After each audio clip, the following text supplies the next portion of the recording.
'స్టార్మా' నుండి తాజాగా ఓ ప్రోమో విడుదలయ్యింది. ఆ ప్రోమోని గాని మనం ఒక్కసారి చూసినట్లయితే 'బిగ్ బాస్' హౌస్ నుండి ఈ వీక్ ఎవరు వెళ్ళిపోతారన్నది మనకు కనిపిస్తూ ఉంటుంది. అయితే 'బిగ్ బాస్' తెలుగు సీజన్‌లో వీకెండ్ అయితే వచ్చేసింది. అయితే వీకెండ్ అంటే 'బిగ్ బాస్' హౌస్‌లో ఉండే రచ్చ మామూలుగా ఉండదు. ఇక ఈ వారం రోజులు ఒక లెక్క, వీకెండ్ రోజు ఒక లెక్కగా ఉంటుంది.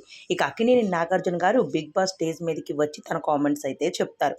ఇక నాగార్జున గారు వచ్చే రోజు కోసం అభిమానులు ఎదురు చూస్తూ ఉంటారని చెప్పాలి. అయితే మంచి హుషారైన పాటతో 'బిగ్ బాస్' స్టేజ్ మీదకి ఎంట్రీ ఇచ్చేశారు నాగార్జున గారు. వచ్చి రాగానే హౌస్‌లో ఉన్న కంటెస్టెంట్ అయిన నిఖిల్ దగ్గరికి వచ్చారు. "నిఖిల్ ఎలా ఉన్నావు?" అని అడిగారు. "నిఖిల్ నువ్వైతే గేమ్ చాలా బాగా ఆడుతున్నావు. శభాష్" అంటూ చెప్పుకొచ్చారు.